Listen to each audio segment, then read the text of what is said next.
Morning sir. Good morning. आ रही है आवाज? Yes sir. अच्छा, प्राशुक कहाँ है? प्राशुक नहीं है आज? सर आ रहा है, बस मैसेज कर कल दिया था। कल का पढ़ लिया था जो मैंने पढ़ाया था? Yes sir. यस। यस आ, सर। सारी चीजें समझ में आ गई थी? Yes sir. अच्छा,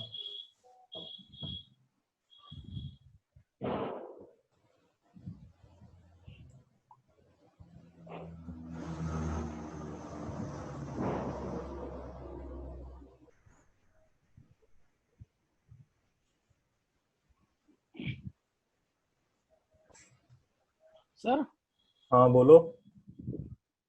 सर मुझे बस एक मिनट वो समझना, optional attribute. Optional attribute? Yes sir. वैसे और सर ऑप्शनल आपने देखो, ऑप्शनल एट्रीब्यूट आगे आएगा जब हम फॉर्म के बारे में सीखेंगे। जब एचटीएमएल के थ्रू फॉर्म बनाना सीखेंगे ना, तो उसमें आएंगे optional attribute. Yes sir. Actually क्या होता है, फॉर्म जब तुमने देखा होगा किसी वेबसाइट पे, तो उस वेबसाइट पे क्या होता है, फॉर्म के फील्ड्स होते हैं ना काफी सारे, यस सर।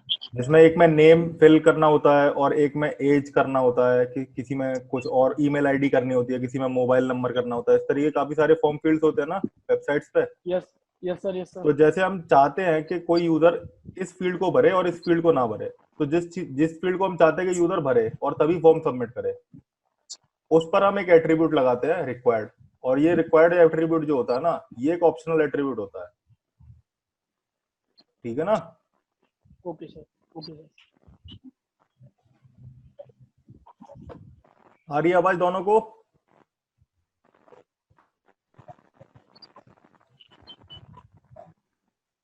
सर आपकी आवाज़ कट रही है। मेरी आवाज कट रही है? एक मिनट रुकना।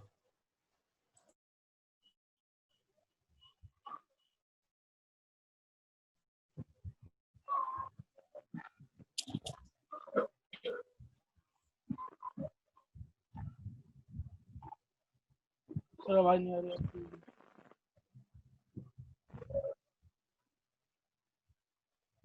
अशोक बोलो।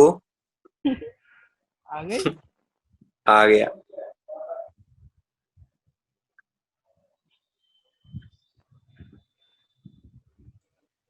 अच्छा, मैं एक चीज और बोल रहा हूँ आप लोगों को, कि आप अपने बैकग्राउंड की जो म्यूजिक है, मतलब जो आपका बैकग्राउंड में आ रहा है साउंड, उसे म्यूट कर दो आप। क्योंकि इससे क्या, वीडियो में है ना आवाज आ जाती है आपके बैकग्राउंड की। Okay sir. चलो, आज हम जो पढ़ेंगे टॉपिक वो है सिंटेक्स ऑफ HTML5। HTML5 का क्या क्या अलग अलग सिंटेक्स है। ओके। ठीक है? Okay sir. तो मैं सबसे पहले क्या करता हूँ,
तो VS कोड की ये विंडो दिख रही है सबको?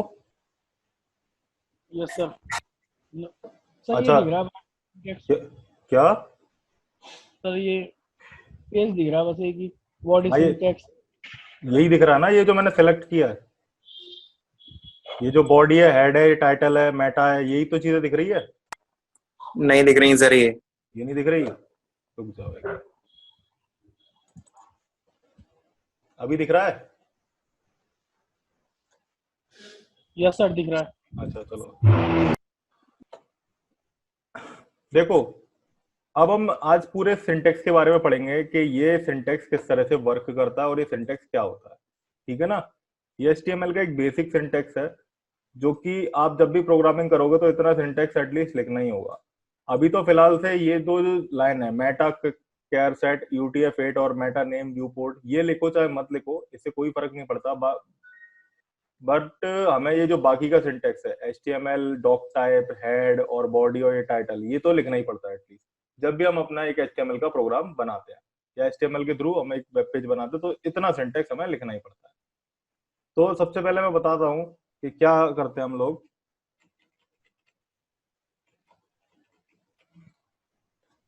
तो सिंटेक्स क्या होता है? सिंटेक्स एक बेसिकली, कभी भी हम कोई भी प्रोग्रामिंग करते हैं, ठीक है ना, तो जितने भी हमारा मतलब जिस तरह से हम प्रोग्रामिंग स्टार्ट करेंगे, जिस जगह से हम प्रोग्रामिंग स्टार्ट करेंगे, वो एक बेसिकली उस प्रोग्रामिंग लैंग्वेज का सिंटेक्स होता है। ठीक है? Yes syntax sir. सिंटेक्स को हम बॉयलर प्लेट भी कहते हैं। क्या कहते हैं? Boiler plate. बॉयलर प्लेट, मैं लिख देता हूं इसकी स्पेलिंग।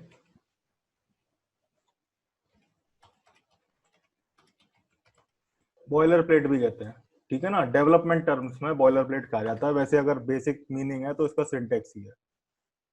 तो HTML के सिंटेक्स में क्या होता है, हम मार्कअप्स और टैग्स का इस्तेमाल करते हैं। ठीक है? जो मैंने हेड लिया, टाइटल लिया, बॉडी लिया, HTML लिया, वो सारे क्या थे? मार्कअप्स थे, और या फिर हम उन्हें टैग्स भी कहते हैं। टैग। ये तो हमने पिछली वीडियो टैग। में पढ़ा था अपने, यस सर। है ना? जी In, sir. in order to work with HTML, it is very important to understand the basic syntax of HTML. अब हम अपने HTML के सिंटेक्स को समझते हैं। देखो भाई, सिंटेक्स HTML का ये होता है, यहाँ पर क्या है कि ये हमारा सबसे पहले क्या आ रहा है? डॉक टाइप, उसके बाद आ रहा है हमारा HTML, फिर हेड आ रहा है, फिर बॉडी आ रहा है, और फिर HTML आ रहा है। अब देखो डॉक टाइप क्या होता है।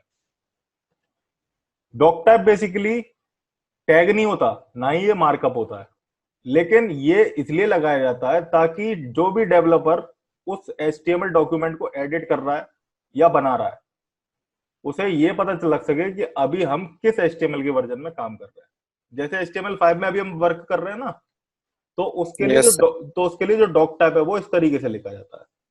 अब जैसे एक प्राशुक ने बनाया HTML का वेब पेज, ठीक है ना, वो किसने बनाया था? HTML4 में। तो HTML4 में इस तरीके का डॉक टाइप नहीं होता था, वो अभी मैं दिखाऊंगा किस तरीके का डॉक टाइप HTML4 में हम यूज करते थे। और एक और पंकज जो है, अब पंकज ने उसी वेब पेज को जो प्राशुक ने बनाना स्टार्ट किया था पहले, उसको एडिट करना स्टार्ट किया, तो पंकज को देख करके पता चल जाएगा कि, तो पंकज जो होगा वो ये पता लगाएगा डॉक टाइप की मदद से कि ये किस वेब मतलब किस HTML के वर्जन में ये पेज लिखा हुआ है। जैसे कि the very first line in every web page should contain a doctype HTML declaration. सबसे पहले हम अपने HTML सिंटेक्स में यही लगाते हैं, doctype HTML। Doctype stand for document type declaration. Doctype को हम डॉक्यूमेंट टाइप डिक्लेरेशन कहते हैं। It informs the web browser about the type and version of HTML। मैंने अभी कहा ना, ये वेब ब्राउजर को ये बताता है कि हम किस वर्जन, मतलब HTML का कौन सा वर्जन अपने वेब पेज को क्रिएट करने के लिए यूज कर रहे हैं। ठीक है? Yes okay sir. सर। इसमें कोई दिक्कत? डॉक टाइप क्या नो होता है? No sir. No clear sir. है ना? बस ये यस सर। ये रिप्रेजेंट करता है कि हमारा जो वेब पेज है वो किस HTML वर्जन में लिखा हुआ है। देखो, HTML5 के लिए जो डॉक टाइप यूज होता था वो ये है, और HTML 4.01 या फिर 4 पॉइंट के लिए यूज होता था वो इतना बड़ा डॉक टाइप था। देख लिया? Yes sir. इससे पता लगती है कि हम HTML का कौन सा वर्जन यूज कर रहे हैं। अब तुम कभी भी वेबसाइट को, तुम्हें वेबसाइट की कोडिंग देखना तो मैंने बता दिया कैसे देखते हैं वेबसाइट की कोडिंग। राइट क्लिक करके। Yes sir. राइट क्लिक करके इंस्पेक्ट होता है, इंस्पेक्ट यस सर। हाँ हाँ। करेंगे, इंस्पेक्ट नहीं, सॉरी, व्यू पेज सोर्स, यहाँ पर क्लिक व्यू करेंगे। Page source. तो यहाँ पर ये जो लिखा रहा है डॉक टाइप एचटीएमएल, इसकी जगह अगर तुम्हारे पास ये लिखा हुआ है, ये जो इतना बड़ा सा है, तो समझ लो ये जो वेब पेज है वो किसमें बना हुआ HTML4, है, HTML4 में। और अगर इस तरीके का डॉक टाइप यूज हो रहा है वेब पेज पे, तो किस तरीके से है, HTML5। HTML5। अब क्लियर हुआ? Yes sir. अब HTML टैग आता है। HTML tag indicates the web page is written in HTML। HTML tag की मदद से हमें ये पता चल जाता है कि जो हमारा वेब पेज है वो HTML में लिखा हुआ है। बाकी और भी होते हैं, XML की मदद से, XML भी होता है सिंटेक्स, तो सॉरी XML के सिंटेक्स में XML लिखा होता है, तो उससे ये पता चल जाता है ये XML में। ठीक है। इसके बाद आता है हमारा head tag. Head tag contains the information about the web page. हमारी वेब पेज से रिलेटेड जितनी भी इन्फॉर्मेशन होती है वो हेड टैग में होती है। इन्फॉर्मेशन कौन कौन सी इन्फॉर्मेशन? उसका टाइटल क्या होगा, मतलब ये जो वेब पेज है ना, इसमें ये जो टाइटल आ रहा है, ये दिख रहा है डॉक्यूमेंट, यस सर। ये क्या है, ये एक वेब पेज का ये एक वेब पेज की इंफॉर्मेशन है। इसके अलावा यहाँ पर जो इमेज आएगी वेबसाइट की, वो भी एक इंफॉर्मेशन ही है, और काफी सारा मेटा डेटा भी होता है। तो वो सारा डेटा हम किस में लिखते हैं, हेड टैग के अंदर। ठीक है। Yes sir. इसके बाद आता है हमारा टाइटल टैग। टाइटल टैग क्या करता है, टाइटल टैग में हम अपने वेब पेज का टाइटल लिखते हैं। उसके बाद आता है बॉडी टैग। बॉडी टैग के अंदर हम अपने वेब पेज का जितना भी डेटा होता है, मतलब इमेजेस, पैराग्राफ्स, लिंक्स वगैरह जो भी होती है, वो सारी की सारी चीजें हम बॉडी टैग के अंदर लिखते हैं। ठीक है, समझ में आया, क्लियर हो गया? Yes sir. Okay sir. तो अब हम एक के बाद एक सारे टैग्स के बारे में देखते हैं। देखो यहाँ पर मैंने ये लिख रखा। अभी मैं एक बात और दिखा दूं कि मैं अगर इसे हटा दूंगा और मैं अगेन पैराग्राफ को लिखता हूं,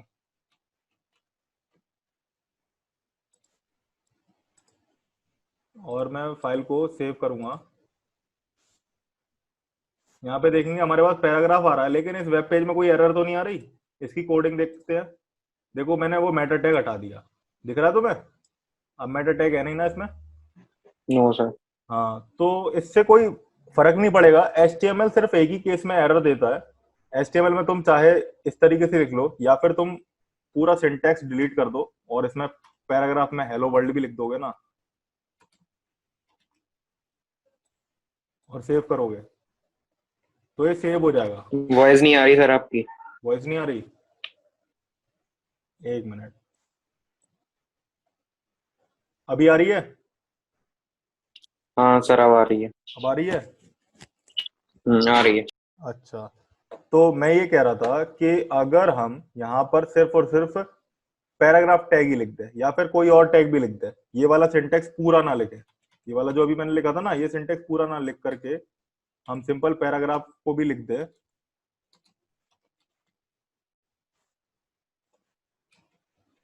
तो ये एग्जीक्यूट हो जाएगा, कोई एरर नहीं आएगा। Okay sir. ओके। और ऐसा यस। क्यों हो रहा है, ऐसा क्यों हो रहा है, क्योंकि HTML जो होती है ना, वो एरर नहीं देती किसी भी लैंग्वेज, किसी भी तरीके से। सिर्फ एक ही केस होता है जिसमें HTML एरर देती है, वो देती है जब हमने जैसे कोई इमेज लगाई। जैसे मैं दिखाता हूँ, जिस तरह से हम p टैग को पैराग्राफ लिखने के लिए यूज करते हैं वेब पेज पे, उस तरीके से हमारे पास एक टैग और होता है IMG। सुना है नाम इसका? यस सर, सुना है। IMG। तो इमेज। IMG में सुना है? यस सर, सुना इमेज है के सर। लिए बोल रहे हो? अच्छा, तो IMG टैग में हमारे पास एक SRC एट्रीब्यूट होता है, जहां पर हम फाइल का नाम पास करते हैं। तो मान लो कि यहाँ पर मैंने फाइल का नाम गलत पास कर दिया या नहीं पास किया। मैं ले लेता हूँ a.jpg, मैंने ये इस तरीके का फाइल पास कर दी, लेकिन ये क्या मेरे फोल्डर में पड़ी हुई है फाइल? बताओ, a.jpg जो थी वो मेरे फोल्डर में पड़ी हुई है? नहीं पड़ी हुई है। No sir. हाँ, तो क्या होगा, इस केस में से फाइल नहीं मिलेगी, तो ये एरर रिटर्न कर देगा, देखना। हाँ, मैं एक बात और बताना भूल गया कि जो क्लाइंट साइड के एरर्स होते हैं, जितनी भी क्लाइंट साइड लैंग्वेजेस के एरर्स होते हैं, वो हमें ब्राउजर में ही देखने को मिलेंगे। और ब्राउजर में कहां पर हम उन्हें देख सकते हैं? राइट क्लिक करेंगे, इंस्पेक्ट दिख रहा है, यस सर। इस इंस्पेक्ट पे क्लिक करेंगे, और फिर ये जो कंसोल वाला टैब आ रहा है, इस पर क्लिक कर देंगे, तो यहाँ पर हमें एरर देखने को मिल जाएगा। ठीक है, ओके सर। लगे मैंने?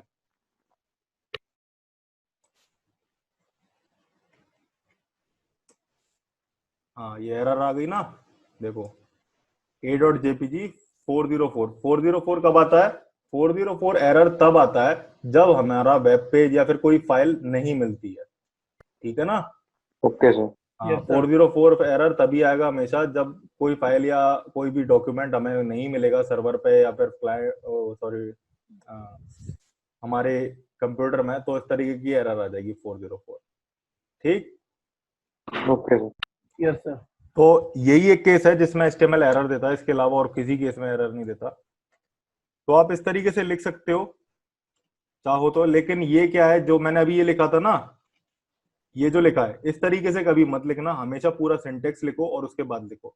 ऐसा मैं क्यों कह रहा हूं? ऐसा मैं इसलिए कह रहा हूं क्योंकि इस तरीके से अगर आप लिखोगे तो सर्वर पर एरर आने के चांसेस या फिर आपका वेब पेज लोड होने के चांसेस कम हो जाएंगे। तो Okay, बेटर sir. यही होगा कि आप लोग पहले पूरा सिंटेक्स लिख लो, ठीक है, और उसके अंदर ही ये बॉडी के अंदर आप अपना सारा का सारा कंटेंट लिखो। क्लियर है? Yes, sir. Yes, sir. अब ये तो पता है तुम्हें ये क्यों यूज होता है, आप मेरे को बताते चलो कि ये वाला जो था हमारे पास डॉक टाइप HTML, हम इसे क्यों यूज करते हैं? सर ये इसलिए करते हैं क्योंकि सर वर्जन पता करने के लिए कौन से वर्जन में हम काम कर रहे हैं सर। हाँ, वैसे ये रिप्रेजेंट करता है कि हम HTML के किस वर्जन में अपना HTML का वॉइस नहीं प्रोग्राम आ रही लिख रहे सर हैं। फिर आपकी। कनेक्शन प्रॉब्लम हो रही है यहाँ पे थोड़ी सी। Okay sir. अब आ रही है? अब आ रही है सर। हाँ, Sir, कैमरा बंद कर लीजिए। कैमरा ऑन है मेरा? Yes, sir. यस सर कौन है? अच्छा, चलो कोई नहीं।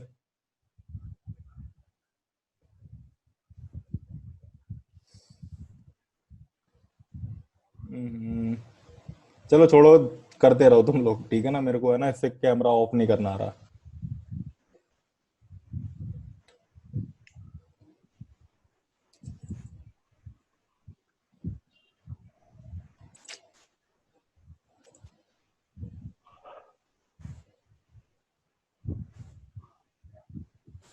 चलो देखते रहो तुम तो, चलो छोड़ो इस चीज को। Yes, sir. देखो सुनो, क्या है कि यहाँ पर हमने जो भी ये लिखा हुआ है डॉक्यूमेंट में, मेटा टाइटल वगैरह, तो डॉक्यूमेंट टाइप डिक्लेरेशन का तो तुम्हें समझ में आ गया होगा किस तरीके से हम, मतलब डॉक्यूमेंट टाइप डिक्लेरेशन जो होता है हमारा वो किस लिए यूज होता है, Yes, ठीक है? sir. अब HTML में ये जो लैंग्वेज लिखा हुआ है ना, लैंग्वेज EN, इसको अभी अवॉइड करो, ठीक है? इससे कोई Yes. फर्क नहीं पड़ता है, ये जस्ट एक कोडिंग कन्वेंशन है कि ये बताता है कि हाँ हमारा HTML का जो वेब पेज है हम इंग्लिश लैंग्वेज में लिखने वाले हैं, क्योंकि उसमें लैंग्वेज का जो फॉर्मेट दे रखा है वो EN दे रखा है ना। Yes sir. अब सुनो आगे। तो क्या है कि हम HTML का जो टैग होता है, या फिर हम कह सकते हैं इसे मार्कअप, इसे हम क्यों यूज करते हैं? इसे हम इसलिए यूज करते हैं ताकि ये पता लग सके कि हम जो वेब पेज लिख रहे हैं वो HTML में ही है, ठीक है? ओके, सर आपकी क्लियर है? वॉइस ही नहीं आई थी, अभी बीच में कट गई थी।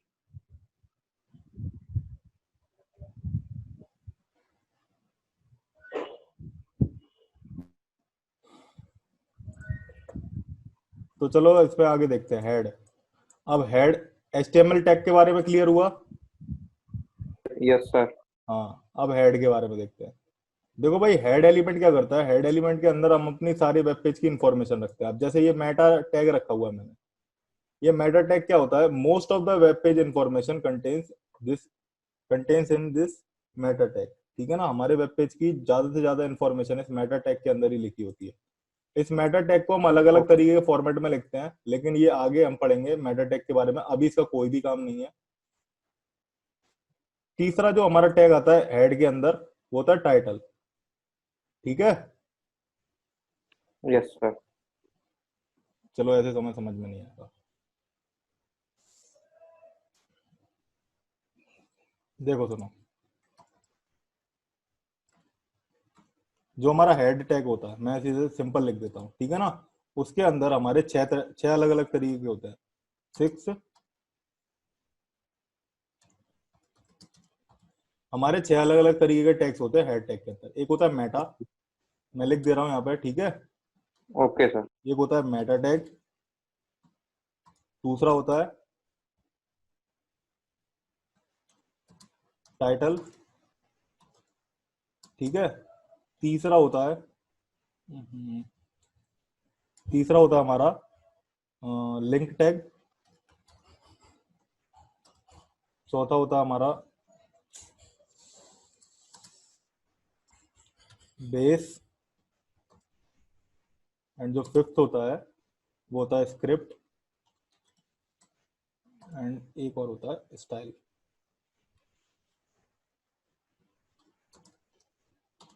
ठीक है। Head tag contains 6 different things.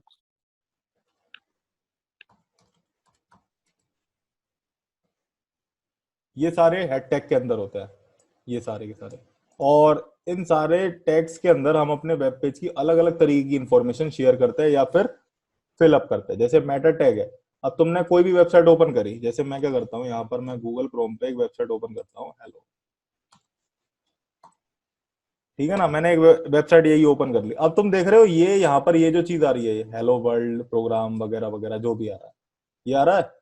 Yes, ये sir. क्या होता है, ये वेबसाइट का डिस्क्रिप्शन होता है। और ये किसमें लिखा जाता है, ये लिखा जाता है मेटा टैग के अंदर। दूसरी चीज मेटा यस टैग क्यों यूज होता है, मेटा टैग ये जो लिखी आ रही है ना line, viewport width is equal to device width, initial scale is equal to 1.0, ठीक है ना। ये जो लाइन है, इस लाइन का मतलब ये होता है कि जब हम रेस्पॉन्सिव वेबसाइट्स बनाते हैं, मतलब मोबाइल फ्रेंडली वेबसाइट्स बनाते हैं, तो इस तरह ये वाली लाइन हमें लिखनी पड़ती है, जो कि ये डिटेक्ट करती है हमारे डिवाइस की विड्थ को। Okay, Okay, sir. Yes sir. इसके बाद ये जो आ रहा है UTF-8, तुम लोगों ने आस्का ही सुना है, यस सर, सुना है। आस्का ही सुना है Value. ना। Yes, sir. आस्का ही क्या काम करता है कि ये डिटेक्ट करता है कि इस करेक्टर की एनकोडिंग क्या है। अब एक बार बताता हूं मैं तुम लोगों को कि UTF-8 क्या करता है।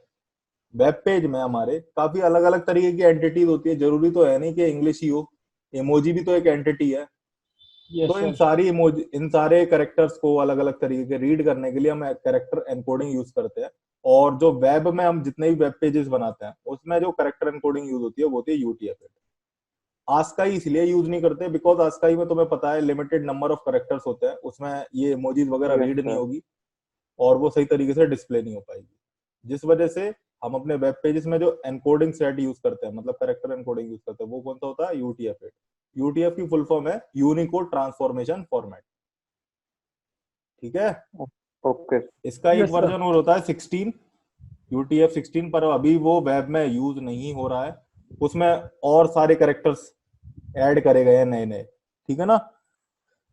पर वेब पेज में UTF-8 ही सफिशियंट होता है, क्योंकि हमारा जो वेब पेज होता है, जितने भी कैरेक्टर्स अभी यूज किए जा रहे हैं वो UTF-8 को सारे सपोर्ट करते हैं। एंड UTF-8 उनको एनकोड करके हमें वेब पेज पे डिस्प्ले करवा देता है। समझ में आया UTF-8 का काम क्या होता है? Yes, sir. अच्छा, अब टाइटल के बारे में तुम्हें पता चल गया है कि हमारे वेब पेज का जो टाइटल होता है वो हम टाइटल टैग के थ्रू ही डिस्प्ले करवाते हैं। यहाँ पर जैसे मैंने लिख दिया हेलो, यस सर। और मैं फाइल को सेव कर लेता हूँ और यहाँ पर दिखाऊंगा तो मैं दिख जाएगा, अभी रिफ्रेश करूंगा, ये हेलो स्टूडेंट्स आ गया, दिख रहा है यहाँ पे। Yes, sir. हाँ, तो ये किसकी वजह से आया, ये आया टाइटल टैग की वजह से। Right, yes, sir. इसके बाद आता है लिंक टैग। लिंक टैग क्या करता है कि अगर हमें किसी CSS की फाइल को लिंक करवाना है, स्टाइल शीट को लिंक करवाना है, ठीक है ना। जैसे मैंने एक एक्सटर्नल CSS फाइल बनाई, मैं बनाता हूं यहाँ पर CSS की फाइल। अभी सिर्फ मैं ये दिखा रहा हूं तुम लोगों को, ये कंफ्यूजन नहीं क्रिएट करना है कि CSS क्यों बना दी सर ने और ये क्या कर रहे हैं सर।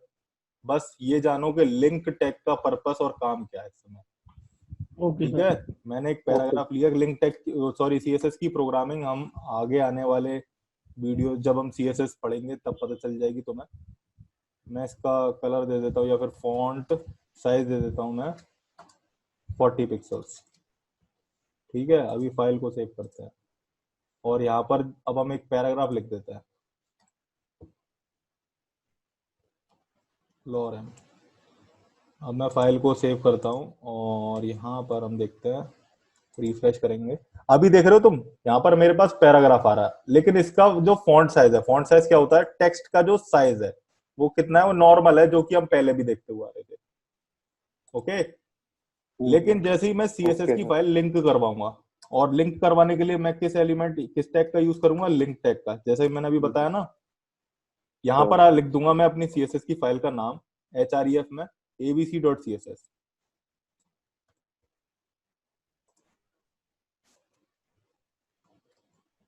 अभी तुम देख रहे हो फॉन्ट साइज इंक्रीज हो गया। Yes sir. तो हमने जब सीएसएस की फाइल लिंक करवाई तभी हुआ। और सीएसएस की फाइल लिंक किस टैग के थ्रू करवाई है, लिंक टैग के थ्रू। Okay okay. अब इसके ओके। बाद आता है बेस।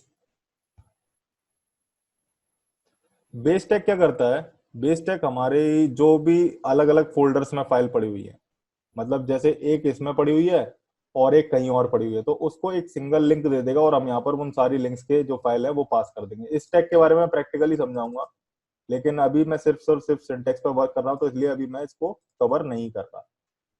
इसके बाद आता है हमारा स्क्रिप्ट टैग। स्क्रिप्ट टैग होता है हमारी जावास्क्रिप्ट की जितनी भी फाइल्स होती हैं उन सबको लिंक कराने के लिए, या स्क्रिप्ट टैग में हम जावास्क्रिप्ट की प्रोग्रामिंग होती है उसको लिखते हैं। कैसे लिखते हैं, मैं स्क्रिप्ट ले लेता हूँ यहाँ पर और उसके अंदर लिख देता हूँ, एक छोटा सा प्रोग्राम लिख देता हूँ जावास्क्रिप्ट का। Okay sir.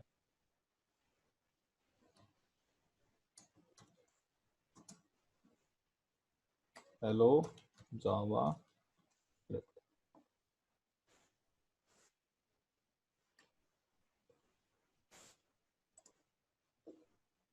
यार हेलो जावास्क्रिप्ट लिखा हुआ। Yes sir. ठीक है। तो स्क्रिप्ट टैग के अंदर हम जावास्क्रिप्ट की प्रोग्रामिंग इस तरीके से लिखते हैं, और लिंक कराने के लिए अगर हमें लिंक कराने तो हम एसआरसी एट्रीब्यूट का यूज करके उसे लिंक भी करा सकते हैं। ठीक है। इसके बाद आता है हमारा स्टाइल टैग। स्टाइल टैग में जिस तरीके से हम स्क्रिप्ट टैग में जावास्क्रिप्ट की प्रोग्रामिंग लिखते हैं, उसी तरीके से हम स्टाइल टैग के अंदर अपने सीएसएस की प्रोग्रामिंग लिखते हैं। सीएसएस की कैसे लिखेंगे, मैं यहाँ पर स्टाइल लिख दूंगा, और मैं किसको चाहता हूँ, पैराग्राफ को कलर करना चाहता हूँ, तो मैं पी एलिमेंट को सिलेक्ट करूंगा और उसमें कलर पास कर दूंगा रेड। अब हम फाइल को सेव करेंगे और यहाँ पर मैं दिखाता हूँ, ये देखो ये रेड कलर का आ गया है। ठीक है। ओके। Yes sir. हाँ। अब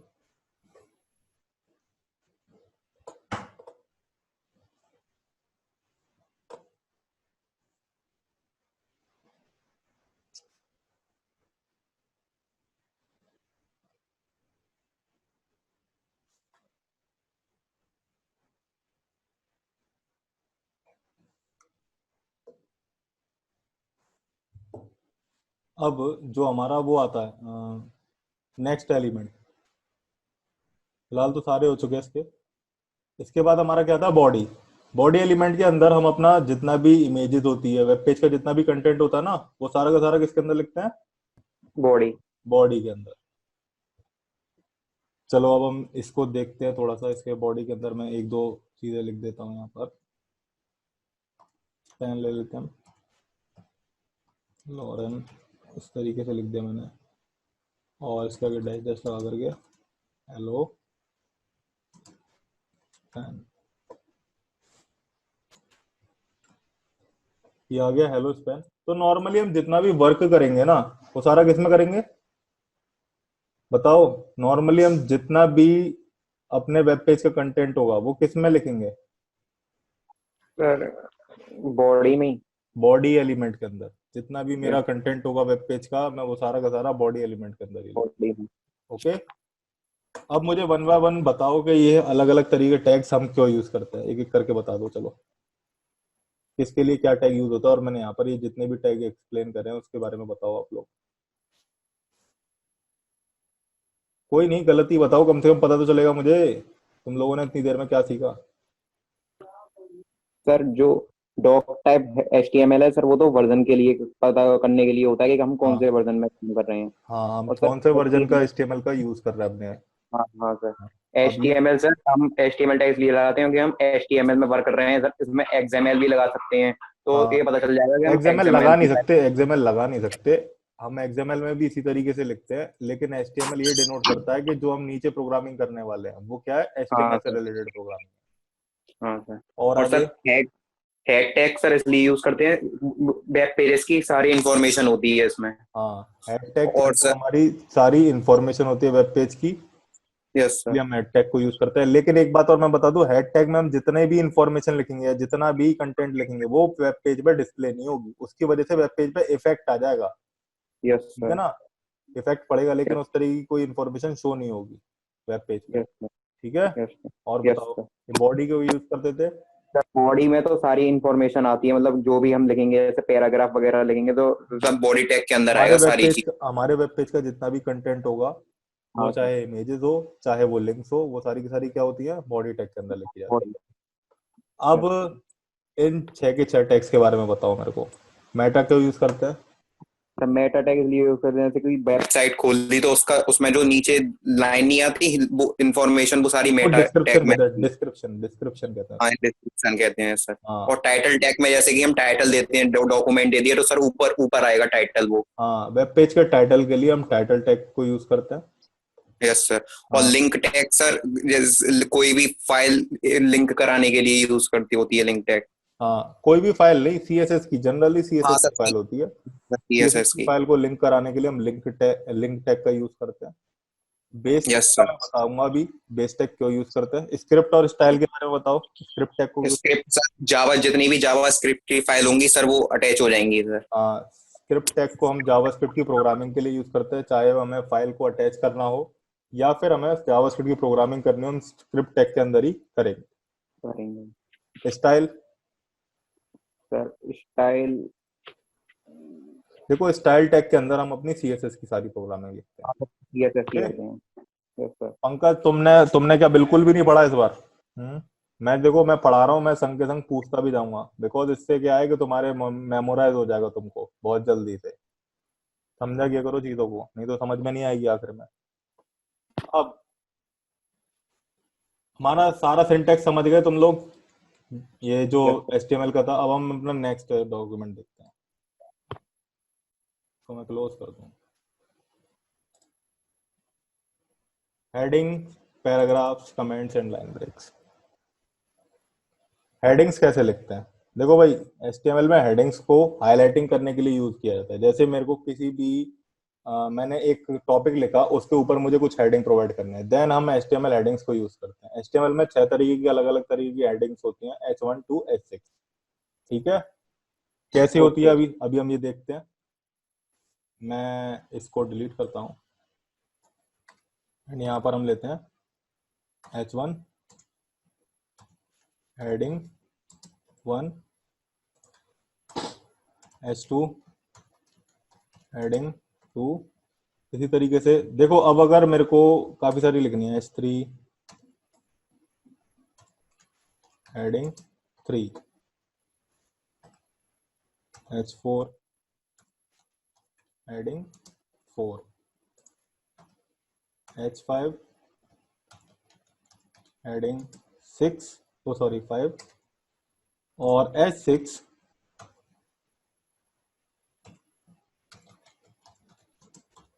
तो ये 6 अलग अलग तरीके की हेडिंग्स होती है। अब इनमें डिफरेंस क्या होता है, इनके फॉन्ट साइजेस अलग अलग होते हैं। मतलब जो H6 H1 का है, मतलब जो H1 का, ये ब्राउजर की विंडो दिख रही है ना। Yes sir.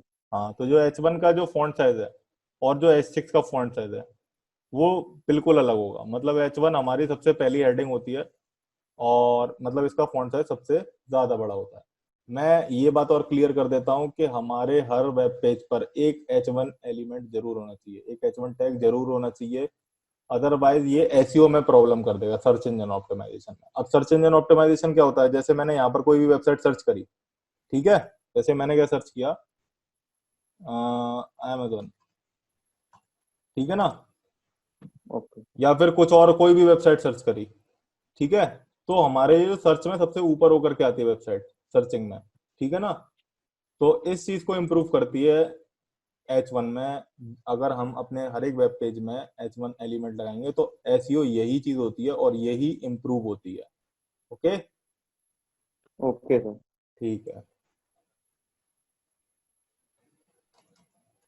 अब मैं इसको डिलीट कर देता हूँ क्योंकि इसका कोई काम नहीं है, एंड इन दोनों को भी डिलीट कर देते हैं। मैंने अभी जैसे कहा कि हम अपनी हेडिंग्स को एज अ टाइटल अपने वेब पेज पर डिस्प्ले करवाते हैं। तो जैसे मैं यहाँ पे लिख दूंगा H1 और उसमें मैं लिख देता हूँ अबाउट लॉरेन और इसके नीचे हम अपना कुछ कंटेंट लिख देते हैं। अब मैं तुम लोगों को ये बताता हूँ कि अगर हमें जैसे अभी तो मेरे पास इतना ही कंटेंट आ रहा है। अगर यस मुझे सर। इससे ज्यादा कंटेंट लेना है, जैसे 100 वर्ड्स का लेना है तो मैं 100 लिख दूंगा। मुझे इधर 500 वर्ड्स का कुछ कंटेंट लेना है तो मैं इधर 500 लिख दूंगा और टैब प्रेस कर दूंगा तो मेरे पास 500 वर्ड्स का पूरा पैराग्राफ आ जाएगा। और इसके ज्यादा भी मेरे को लिखना है 1000 वर्ड्स का तो मैं वो भी लिख सकता हूँ। तो क्लियर हो रहा है? बताओ। Okay sir. ओके हाँ, सर। इस तरीके से हम कंटेंट को लिखते हैं। अब देखो एक शॉर्ट ट्रिक बताता हूं मैं, चलो उसे बाद में देखेंगे। जैसे मैंने क्या किया, H1 लिखा, ठीक है। अभी तक मैं क्या कर रहा था, H1 लिख करके टैब दबाया, उसके अंदर कंटेंट लिखा, H2 करके दबाया, उसके अंदर कंटेंट लिखा।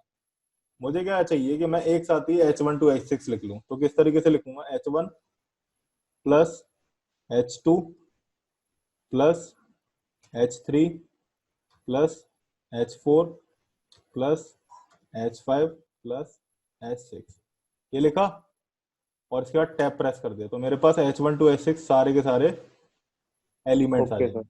अब अगर मुझे इसमें लिखना है कुछ भी कंटेंट तो मैं हेडिंग 1 लिखूंगा और टैब प्रेस कर दूंगा तो वो नेक्स्ट एलिमेंट के मिडल में आ जाएगा जो हमारा कर्सर होगा।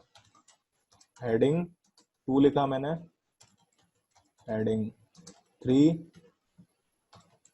हेडिंग 4।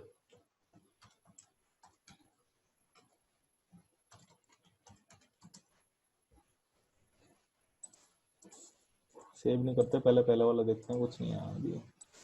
सेव, तो ये दिख रहा है, ये ऐसे आ गया है। तो यस आप सर। लोग इस तरीके से भी लिख सकते हो। इसे क्या कहते हैं, इसे भी इंटेलिजेंस फीचर कहते हैं। कल मैंने बताया था ना इंटेलिजेंस फीचर के बारे में, यस सर। क्या होता था इंटेलिजेंस फीचर। इंटेलिजेंस फीचर पर यही होता है जैसे कि कुछ चीज लिखी तो वो अपने आप दे दे उस चीज के अपने बारे आप में। सजेशन, हाँ। सजेशन क्रिएट करने लग जाएगा। और वो इंटेलिजेंस नहीं होता, इंटेलिजेंस। जेंट। इसे ये कहते हैं intelligence. Intelligence. Intelligence, intelligence. Yes sir. हाँ, ये जो फीचर होता है। चलो अब आगे नेक्स्ट इसके बारे में, तो हेडिंग्स के बारे में पता चला। पैराग्राफ्स के बारे में तुम्हें पता यस है सर। कि हम पी एलिमेंट का यूज करके पैराग्राफ्स को अपने वेब पेज पर डिस्प्ले करवाते हैं, ठीक है। Yes sir. अब आता है कमेंट्स। देखो कमेंट्स क्या होते हैं, कमेंट्स डेवलपर्स को हेल्प करते हैं कि वो मॉडिफिकेशन कर सके अपने वेब पेज में। अब जैसे क्या है कि पहले पंकज ने एक वेब पेज क्रिएट किया, उसमें उसने एक जगह पैराग्राफ लिखा, एक जगह HTML का हेडिंग लिखी, एक जगह इमेज लिखी, एक जगह फॉर्म बनाया, टेबल बनाई। पर उस कोडिंग में क्या था, थोड़ा सा है ना, मतलब अनइवन फॉर्मेट था उसका, उसका सही से फॉर्मेट नहीं था। तो क्या हुआ, प्राशुक को वो वेबसाइट दी गई तो प्राशुक के लिए कॉम्प्लेक्सिटी जनरेट हो जाएगी कि हाँ ये चीज यहाँ पर है, ये चीज कहाँ पर है, ये चीज कहाँ पर है। हो जाएगी कि नहीं हो जाएगी, तुमको पता चलेगा कैसे कि ये फॉर्म कहाँ पे था, ये फॉर्म कहाँ पे था, ये पैराग्राफ किसके लिए, ये पैराग्राफ किसके लिए। तो इसी चीज के लिए हम कमेंट्स का यूज करते हैं अपने वेब पेज पे। कैसे कमेंट्स का यूज करते हैं, एस VS कोड हमें एक फंक्शनलिटी प्रोवाइड करता है कि जिसमें हम क्या करेंगे, कंट्रोल और फॉरवर्ड स्लैश जो होता है कीबोर्ड से वो प्रेस करेंगे तो जिस भी लैंग्वेज की फाइल होगी उससे रिलेटेड जो भी कमेंट होगा हमारे पास यहाँ पर डिस्प्ले होने लग जाएगा। अब जैसे यहाँ पर HTML में इस तरीके से हम कमेंट को लिखते हैं, मैंने लिख दिया हेलो। कमेंट्स क्या होता है, कमेंट्स हमारा जो ब्राउजर है वो एग्जीक्यूट नहीं करेगा, वो इन्हें इग्नोर कर देगा। बाकी के कंटेंट को, जैसे मैंने यहाँ पर पैराग्राफ और लिख दिया, इसको तो डिस्प्ले करवा देगा लेकिन इस कमेंट को इग्नोर कर देगा। अभी देखते हैं, ये कमेंट तुम्हें दिख रहा है, अभी जो हमने कमेंट लिखा था हेलो वर्ल्ड वो नहीं आ रहा ना। और इसे नहीं। जरा हम वो करके देखें तो देखो यहाँ पर दिख रहा है हेलो वर्ल्ड, दिख रहा है। Yes sir. तुम लोग कर क्या रहे हो, सुन रहे हो भी हो कि नहीं सुन रहे हो। Yes sir. सुन रहे हैं। हाँ तो सुन रहे हो, तो आवाज ही नहीं आ रही है, मैं पूछ रहा हूँ क्लियर है कि क्लियर है। क्यों यूज करते हैं कमेंट, मैंने बताता अभी भी, बताओ।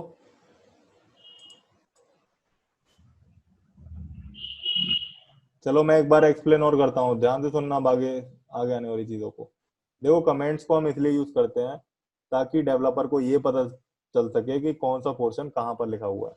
अभी जैसे एक डेवलपर ने वेबसाइट बनाई, अब दूसरे डेवलपर को वेबसाइट दी गई, तो वो मॉडिफिकेशन चेंजेस देख सके, कर सके कि ये चीज यहाँ पर थी। अब जैसे पैराग्राफ है, मैंने इसके बारे में लिख दिया कि लॉरेम पैराग्राफ, ओके सर।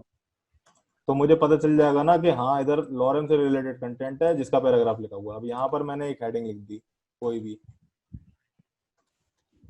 और इसके ऊपर लिख दिया कमेंट। कमेंट को करने के लिए मैंने बताया कि कंट्रोल और फॉरवर्ड स्लैश लेते हैं, ठीक है। तो ऑटोमेटिकली जिस लैंग्वेज में हम प्रोग्रामिंग कर रहे होंगे उसका कमेंट यहाँ पर वेब पेज पे या फिर उस प्रोग्रामिंग के जो डैशबोर्ड होगा उस पर दिखने लग जाएगा। यहाँ पर मैंने लिख दिया हेडिंग कंटेंट, ठीक है। तो इस कंटेंट लेते हैं, लेकिन कंटेंट जो होता है वो ब्राउजर इग्नोर कर देता है, उसे एग्जीक्यूट नहीं करता, और हमारे पास जो रिमेनिंग आउटपुट होता है वो शो होने लग जाता है। Yes sir. ठीक है, यस सर। चलो अब आगे देखते हैं। तो कमेंट्स के बारे में क्लियर हो गया। अब आता है हमारा हो गया सर। Line breaks. क्या होता है, जिस तरह से हमारे कीबोर्ड पे एंटर की होती है उसी तरीके से लाइन ब्रेक्स होते हैं एचटीएमएल में। जैसे मैंने लिखा स्पैन, अब ये स्पैन क्यों यूज होता है, मैं इतनी देर से स्पैन स्पैन यूज करा जा रहा हूँ। तुम लोगों ने फॉर्म देखा, फॉर्म, जब हम एचटीएमएल में फॉर्म लिखते हैं, तो अगर तुमने गलती से कोई एंट्री गलत फिल कर दी है, तो जब तुम गलत एंट्री फिल कर देते हो तो एक सजेशन आ जाता है रेड कलर में कि योर नेम वाज इनकरेक्ट या फिर ये जो भी है। तो वो जो एरर होता है वो हम स्पैन के अंदर ही लिखते हैं जनरली। Okay sir. क्या ओके सर। ओके, मैं लिखता हूँ हेलो वर्ल्ड, हेलो स्पैन लिख देते हैं। और मैंने यहाँ पर एक h1 ले लिया, या फिर स्पैन h1 नहीं लेते, h1 नहीं क्रिएट करेगा। मैं ले लेता हूँ आई, हेलो फाइल सेव, और इसे देखते हैं। तो यहाँ पर देखो ये दोनों साइड बाय साइड आने लग गए हैं हमारे वेब पेज पे। मैं चाहता हूँ कि ये नेक्स्ट लाइन में है हेलो इटैलिक जो है। तो अगर हमें इस तरीके से एंटिटीज को या फिर हमारे कंटेंट को नेक्स्ट लाइन में इंसर्ट कराना है, देन हम ब्रेक टैग का यूज करते हैं। ब्रेक टैग को हम BR से रिप्रेजेंट करते हैं और इसके मदद से हमारे वेब पेजेस पे लाइन ब्रेक्स क्रिएट हो जाते हैं। ये देखो लाइन ब्रेक आ गया हेलो इटैलिक के, हेलो स्पैन और इटैलिक के बीच में। तो ये वर्क होता है ब्रेक एलिमेंट का। ब्रेक एलिमेंट एक ऐसी एंटिटी होती है जिसके मदद से हम किसी भी कंटेंट को नेक्स्ट लाइन में ला सकते हैं। ला सकते हैं। Okay sir. ठीक है, ओके सर। चलो तो ये टॉपिक भी एंड हुआ लाइन ब्रेक्स का। अब हमारा नेक्स्ट टॉपिक क्या है, links and file paths. Links and file paths क्या होता है, अब जब मुझे एक वेब पेज को दूसरे वेब पेज से कनेक्ट करना है, ठीक है। जैसे मेरे पास मैंने एक वेब पेज और क्रिएट कर लिया, यहाँ पे मैंने किया second.html, ठीक है।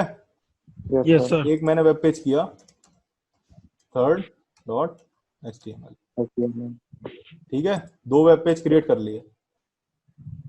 एक बात मैं और बता दूं कि आप जितना भी अपने वेब पेज का डेटा होगा या जितनी भी फाइल्स होंगी, फोल्डर्स होंगे, इमेजेस होंगे, वो उसी फोल्डर के अंदर हमेशा रखना जिस फोल्डर में आप अपनी वेबसाइट बना रहे हो। जैसे मैं क्या कर रहा हूँ, मैं अपना वेब पेज का कंटेंट जितना भी है वो प्रोग्राम नाम के फोल्डर में रख रहा हूँ, दिख रहा है। Yes sir. सेकंड, थर्ड और ABC स्टाइल शीट जो भी हमने बनाई थी, वो सारा का सारा कंटेंट किसमें रखा है मैंने, प्रोग्राम नाम के फोल्डर में। मैं ऐसा इसलिए कह रहा हूँ क्योंकि अगर मान लो कि तुमने ये वाली फाइल यहाँ के बजाय किसी और फोल्डर में रख दी, इस कंप्यूटर के या अपने डेस्कटॉप के किसी भी और तुमने फोल्डर में रख दी, तो जब तुम अपलोड करोगे अपनी फाइल को, वेबसाइट को अपलोड करोगे सर्वर पर, तब प्रॉब्लम आनी शुरू हो जाएगी।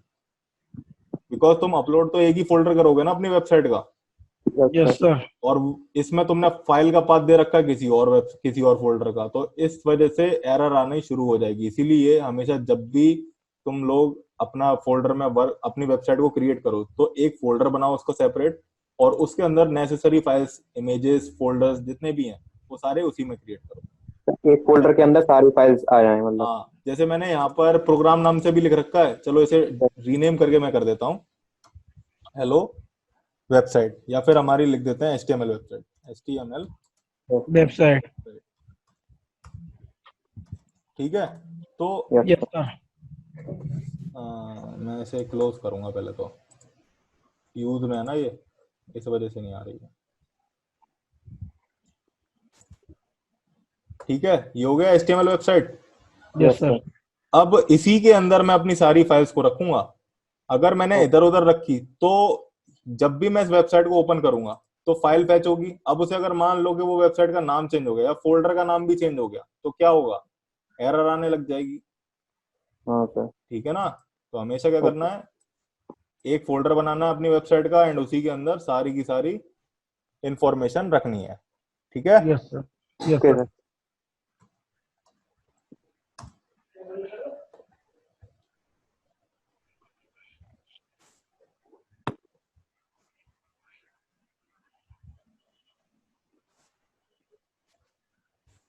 अब हम लिंक्स और फाइल पाथ्स के बारे में पढ़ रहे थे।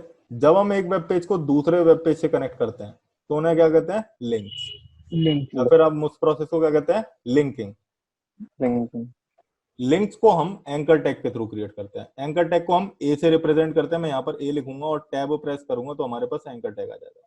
अब मैंने तुम लोगों को बताया था हाइपर टेक्स्ट मार्कअप लैंग्वेज, तो हाइपर टेक्स्ट किधर लिखते हैं, ये जो मैं लिखूंगा, मैं लिख देता हूं इंडेक्स पेज। ठीक है। Yes sir. अभी मैं फाइल को सेव करता हूं, अभी इस पर कोई लिंक नहीं होगी, मैं दिखा देता हूं, रिफ्रेश। अच्छा, ये लाइव सर्वर के थ्रू रन नहीं हो रहा अभी। यहाँ पे आ गया इंडेक्स पेज, दिख रहा है तुम लोगों को। यस। हाँ, तो ये इंडेक्स पेज क्यों आ रहा है, ये इंडेक्स पेज इस वजह से आ रहा है। और ये क्या है, ये एक हाइपर टेक्स्ट है, और इसके अंदर अब मैं जिस पेज का लिंक दूंगा वो क्या हो जाएगा, हाइपर लिंक। Hyper link. ठीक है। अब जैसे मुझे इंडेक्स पेज से सेकंड पेज को क्लिक करना है, ठीक है, यस इस सर। वाले पेज को कनेक्ट करना है, तो मैं क्या करूंगा, यहाँ पर डायरेक्ट पास कर दूंगा second डॉट HTML। ठीक है। Okay yes sir. Sir. Second page. अभी मैं फाइल को सेव करूंगा और देखना है यहाँ पर हमारे पास सेकंड पेज आ गया। मैं सेकंड पेज में कुछ कंटेंट रख देता हूं।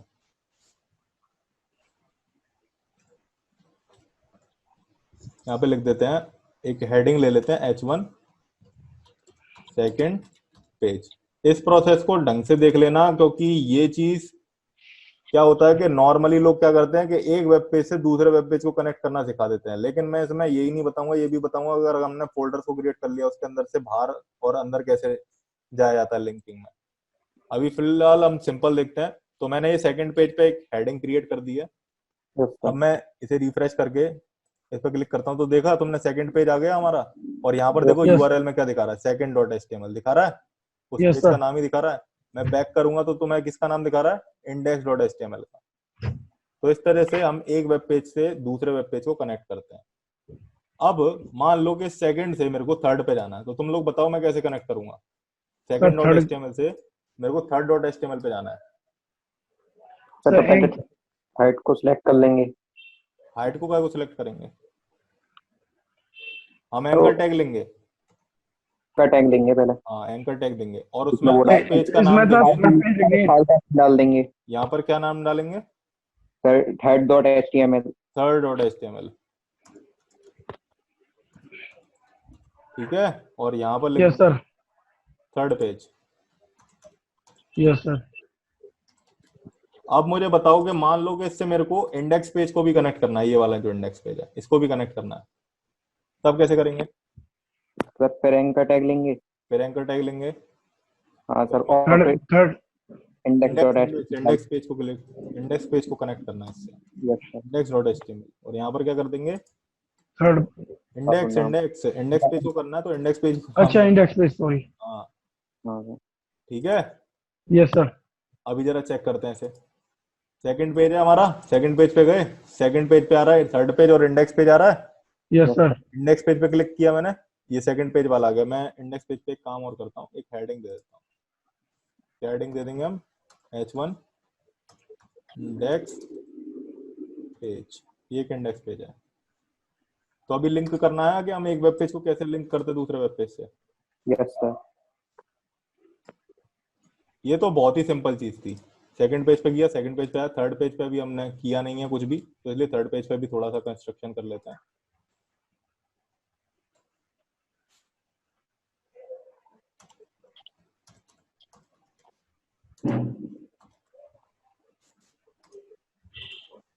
अब मुझे बताओ कि थर्ड पेज से मुझे सेकंड और इंडेक्स को कनेक्ट करना है, तो कैसे करूंगा मैं।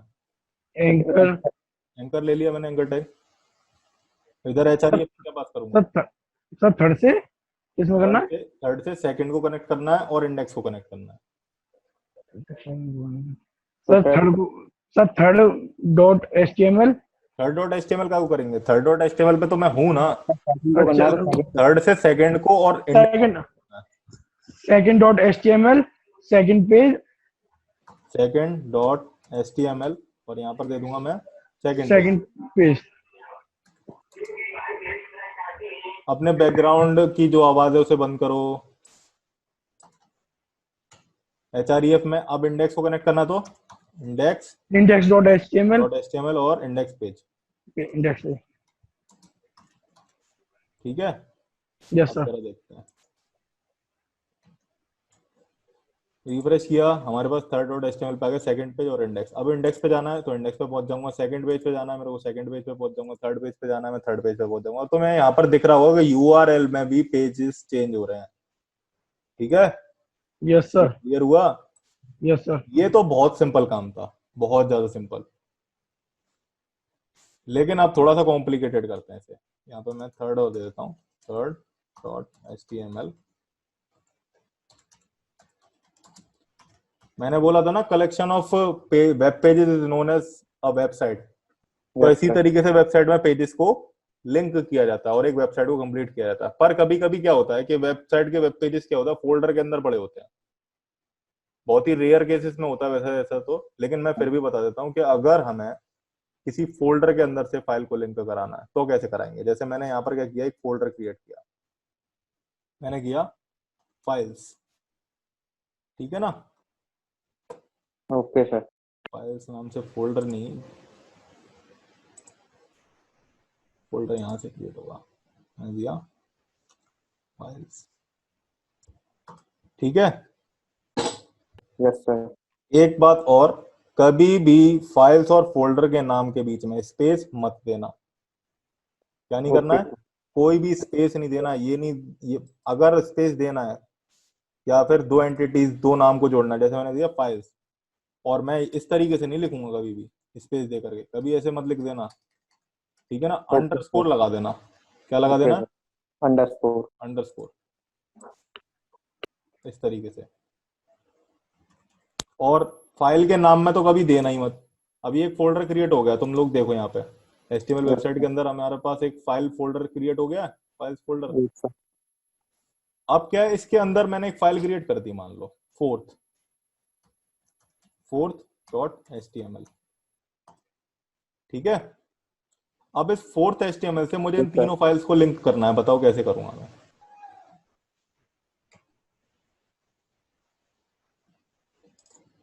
एंकर टैग ले लेंगे। H1 लेते हैं, इसमें लेते हैं हाँ फोर्थ पेज। अब लेते हैं एंकर टैग। सर। ठीक है, यस अब सर। बताओ कैसे करेंगे। सर पहले तो एंकर टैग ले, क्या देंगे सर, तीन ऑफ फाइल लिंक करनी है ना सर। तीनों फाइल लिंक करनी है अलग अलग लिंक से। हाँ सर, इंडेक्स डॉट HTML कर लेंगे sir. Index dot dot HTML पर HTML index. Index page. Sir ठीक है, एक और एंकर देते हैं, इसमें क्या देंगे, इसमें सर सेकंड फर्स्ट, डॉट इसमें HTML second dot HTML second page. Second page. और एक और एंकर लेंगे, उसमें दे देंगे थर्ड पेज।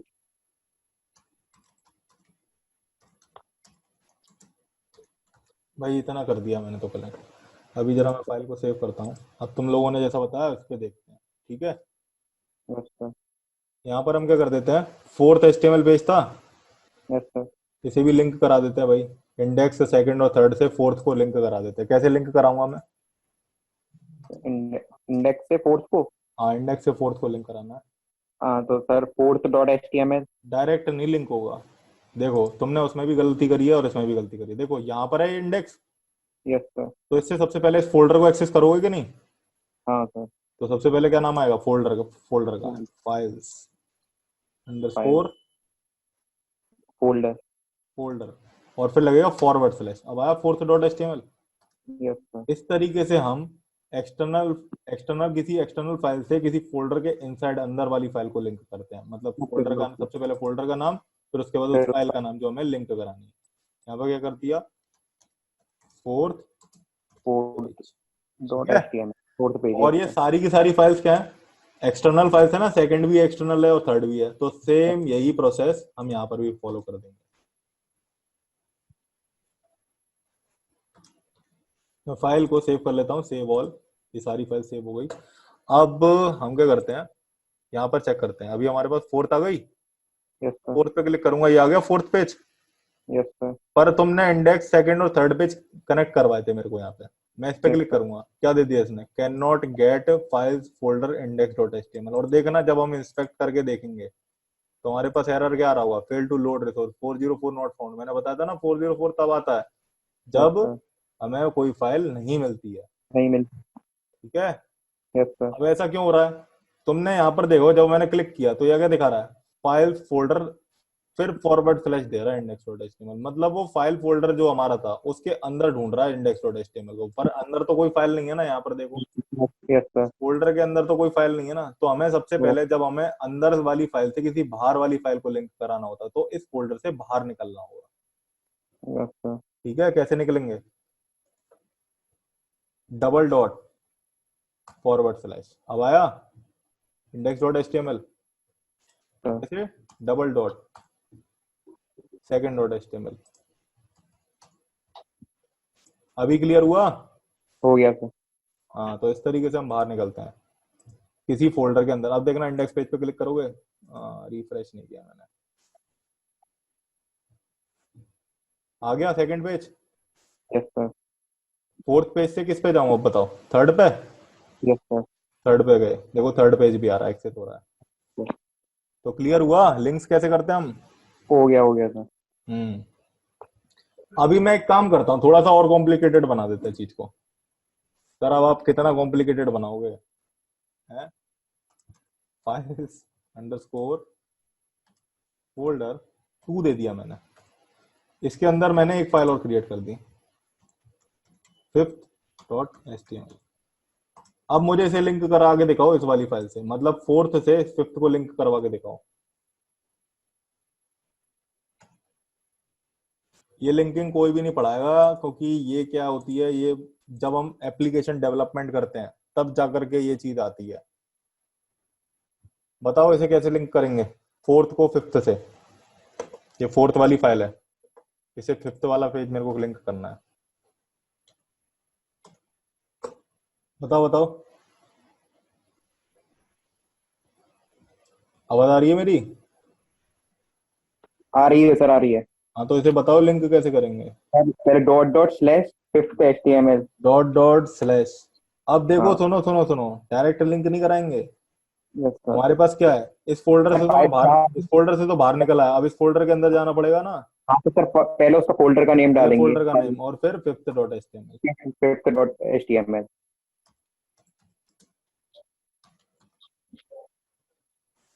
और अगर मुझे फिफ्थ से इन सारी फाइल्स को और इस फोर्थ को लिंक कराना, तब फिफ्थ से इन सारी फाइल्स को। हाँ, हाँ तो सर पहले तो। जो प्रोसीजर मैंने फोर्थ के लिए फॉलो किया था वही सेम फिफ्थ के लिए फॉलो हो जाएगा। Yes sir. ठीक है, तो मैं यहाँ पे फोर्थ पे जो फाइल थी सारी कॉपीड, मैंने कॉपी कर लूंगा यस और सर। यहाँ पर फिफ्थ में पेस्ट कर दूंगा। फिफ्थ में पेस्ट हो यहाँ जाएंगे। पर क्या है, यहाँ पर मैं चेंज कर दूंगा फोर्थ पेज।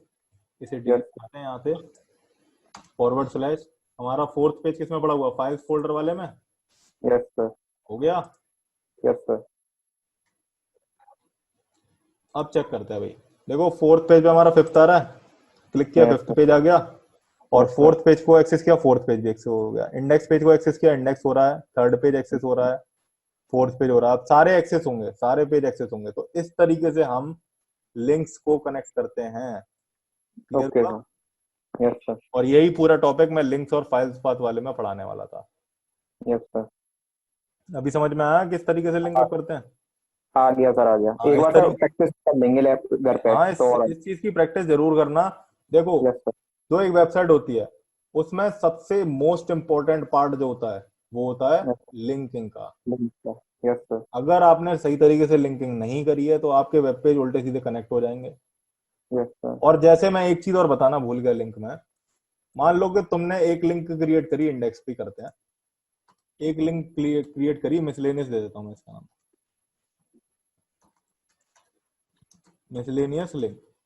यस मान सर। लो कि ये जो लिंक है, तुम्हें नहीं पता कि इसके अंदर मुझे कौन सा पाथ देना है। अभी तुम्हें नहीं पता, अभी तुमने वो पेज नहीं बनाया या फिर तुम्हें पता नहीं है इस लिंक के अंदर तुम्हें कौन सा पाथ देना है। तो ऐसे केस में हम लिंक को ऐसे खाली नहीं छोड़ते, हम हैश लगा देते हैं। यस क्या सर। लगा देंगे? हैश। हैश से क्या होगा, ये पता चल जाएगा कि हाँ ये एक लिंक बन गई है, हम आने वाले टाइम में ऐसे कोई भी पेज प्रोवाइड कर देंगे। जैसे अभी तुमने एक ही वेबसाइट का पेज क्रिएट किया, ठीक है, यस सर। वेबसाइट का एक ही पेज क्रिएट किया है, यही वाला, और तुम्हें नहीं पता कि इस लिंक में मेरे को कौन सा पेज देना है, तो इसमें मैंने हैश लगा दिया। अब मैं क्लिक करूंगा ना तो यहाँ पर हैश आ जाएगा जस्ट, ठीक है। Yes sir. बट अगर आप लिंक्स को एम्प्टी छोड़ दोगे तो इस तरह की लिंक्स क्या कहलाएंगी? इस तरह की लिंक्स कहलाते हैं ब्रोकन लिंक्स। Okay sir. ठीक है, हमेशा हैश लगा दो। इसके अलावा एक चीज और लिख सकते हैं, जावा स्क्रिप्ट कोलन वॉइड, और 0 पास कर दिया इसमें। अब ये क्या चीज है? देखो, अभी तक क्या था तुम्हारे पास, मैं रिफ्रेश करता हूं, अभी तक क्या था तुम्हारे पास? हैश आ रहा था, इसे हटा देते हैं एंटर प्रेस करके। देखो, अब मैं जब यहाँ पर क्लिक करूंगा, जो तुम देख रहे हो ये लिंक तो है, यहाँ पे तुम्हें दिख रहा होगा नीचे, यहाँ पर देखना, यहाँ पे, यहाँ साइड पे जावा स्क्रिप्ट वॉइड भी आएगा, आ रहा है जब मैं लिंक। Yes sir. इसका मतलब ये होता है, हैश में तो क्या होता है कि वो कुछ ना कुछ रिटर्न कर देगा लिंक में, और यहाँ पर हैश आ रहा था, लेकिन यहाँ पर जब अब मैं क्लिक कर रहा हूँ तो कुछ भी नहीं आ रहा। यस ठीक है, सर। ये दोनों लिंक में यही डिफरेंस होता है। Okay sir. ओके, तो कभी भी ओके। लिंक को खाली नहीं छोड़ना है, या तो ये लिख देना जावास्क्रिप्ट वर्ड या फिर हैश लिख देना है। Okay sir. ये हमारे लिंक को उसी सेम पेज पे रखते हैं। तो मैं ये पीपीटी भेजूंगा, तुम लोग इस पीपीटी को पढ़ना। Yes PPT sir. पढ़ने में हम अपना टाइम बर्बाद नहीं करेंगे, मैं सिर्फ और ओके सिर्फ सीधे प्रैक्टिकल बता दूंगा। इस पीपीटी को पढ़ना, अगर इस पीपीटी में कोई भी दिक्कत आती है तो तुम मुझे बताओ, ओके सर। ठीक है। मैं यस सर। अब ये बताता हूँ कि एट्रीब्यूट्स कौन कौन से हैं जो लिंक्स में यूज होते हैं। पहला क्या है? एचआरईएफ, ठीक है, जो कि हम सर। देख चुके हैं। एचआरईएफ के बारे में तो हम पढ़ चुके हैं। Yes sir. क्या करता था एचआरईएफ? पंकज बताएगा अब एचआरईएफ क्या करता है। पंकज के पता नहीं होगा, मेरे को पता है पंकज नहीं होगा, बोला ना उसको प्राशु। पंक बुलाता हूँ।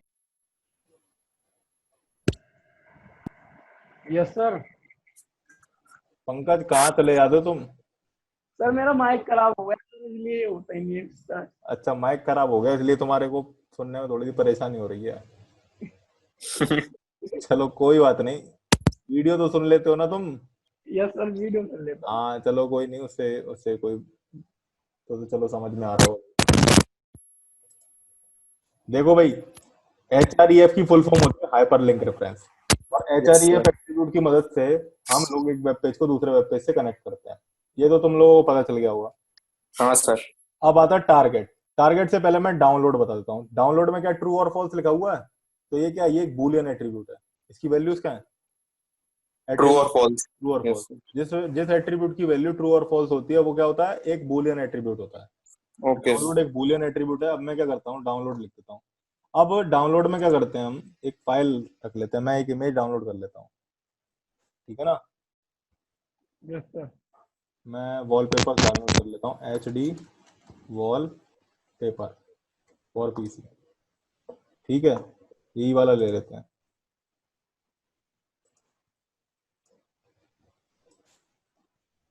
सेव इमेजेस, कहाँ पर सेव करनी है हमें? मैं इस वाले फोल्डर का पाथ दे देता हूँ।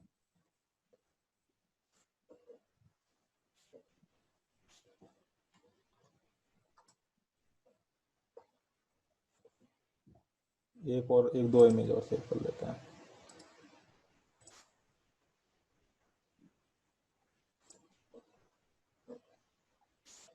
ठीक है, मैंने अब एक इमेज ले ली।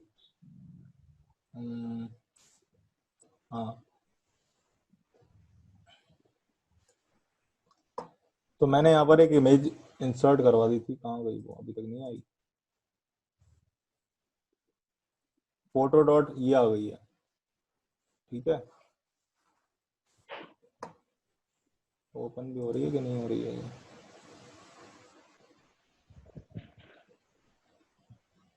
चलो मान लो ये कोई भी फाइल थी, कोई भी फाइल मान लो, ये यस ऐसे सर। तो ओपन हो ही जाएगी। तो अब जैसे मुझे इसको डाउनलोड करना है, इस वाली फोटो को, यस सर। तो मैं इसे रीनेम कर देता हूँ, ए डॉट दे देता हूँ। ठीक है ना, इसको रीनेम, इसको मतलब डाउनलोड करना है, ए डॉट जो भी है ये, यस सर। जेपीजी, जेपीजी, ये वाली फाइल है, इसको डाउनलोड करना है मेरे को। ठीक है, इसको भी रीनेम कर देते हैं, बी डॉट जेपीजी,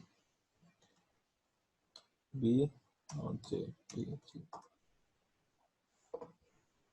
हाँ, दोनों एक ही है क्या? नहीं, अलग अलग है। तो अब अगर मुझे ए डॉट जेपीजी को डाउनलोड करना है, मैं यहाँ पे क्या करता हूँ, इंडेक्स वाला मेरा पेज है, इंडेक्स वाले पेज से डाउनलोड करते हैं हम। क्या करूंगा मैं, यहाँ पर इसको डिलीट कर देते हैं इन लिंक्स को, और यहाँ पर मैं एक एंकर टैग लेता हूँ। तो सबसे पहले मैं इसे बिना डाउनलोड करके ऐसे ही दिखाता हूँ, click yes sir. To see image. अभी फाइल को सेव करते हैं और ओपन करते हैं, तो देखना हमें इस पर इस तरीके से इमेज दिखने लग जाएगी। अगर Yes. आपने इस इमेज को पास कर दिया यहाँ पर, तो इस तरीके से जब भी आप लिंक पे क्लिक करोगे तो आपको इस तरीके से इमेज दिखने लग जाएगी। लेकिन अगर आपने पीडीएफ को कर दिया तो एक तरीके से पीडीएफ भी इस तरीके से दिखेगी। आप किसी भी फाइल को लिंक करोगे ना तो वो इस तरीके से दिखने लग जाएगी आप लोगों को, बिकॉज ये ब्राउजर की बाय डिफॉल्ट फंक्शनैलिटी होती है कि अगर आप किसी मल्टीमीडिया फाइल्स को या फिर किसी ऐसी फाइल्स को लिंक करते हो तो वो अपनी तरफ से एक इस तरीके से लेआउट ओपन कर देता है जहां पर आप अपनी फाइल्स को देख कर सकते हो। ठीक है, ओके सर। अब अगर मुझे इसे लिंक को सिर्फ और सिर्फ, अभी मैं देख रहा था, मैं चाहता था इसे लिंक पे क्लिक करके डाउनलोड हो जाए, तो मैं यहाँ पर क्या करूंगा, डाउनलोड एट्रीब्यूट लिखूंगा, डाउनलोड। अब ये कह रहा है ना मुझसे ट्रू और फॉल्स, तो मैं चाहूं तो इसे इस तरीके से लिख दूंगा ना, तो ये समझ लो ट्रू ही एक्सेप्ट करेगा ये। अभी देखना अभी क्या होगा, यहाँ पे क्लिक किया, मैंने फाइल को सेव नहीं किया क्या, इंडेक्स पेज है हमारा।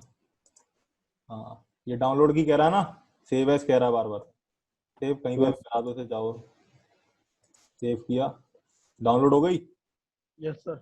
मैं ऐसे चाहूँ तो कितनी भी फाइल इसको डाउनलोड करवा सकता हूँ, देखो फिर सेव कराऊंगा तो एक और डाउनलोड हो गई। क्लियर हुआ ना? Yes sir. कि किस तरीके से हम डाउनलोडिंग करते हैं, yes sir. Just download attribute लगा दो और आपकी डाउनलोडिंग स्टार्ट हो जाएगी। Yes sir. Yes sir. अब इसके बाद हमारा एट्रीब्यूट है टारगेट। टारगेट एट्रीब्यूट जो होता है उसकी चार अलग अलग वैल्यूज होती हैं, ब्लैंक होती है, एक सेल्फ होती है, एक टॉप होती है और एक पेरेंट होती है। पेरेंट के बारे में हम आई फ्रेम में पढ़ेंगे, लेकिन अभी मैं बता देता हूँ ब्लैंक, सेल्फ और टॉप क्या होती है। बाय डिफॉल्ट इसकी जो वैल्यू होती है वो सेल्फ होती है, जिससे कि ये सेल्फ में ही ओपन करेगा। अभी मैं क्या करता हूँ, ब्लैंक ओपन करता हूँ, और हम ए डॉट जेपीजी की जगह सेकेंड डॉट एचटीएमएल लगा देते हैं। अभी जरा चेक करते हैं इसको, सी इमेज दे रहा है सेकेंड पेज।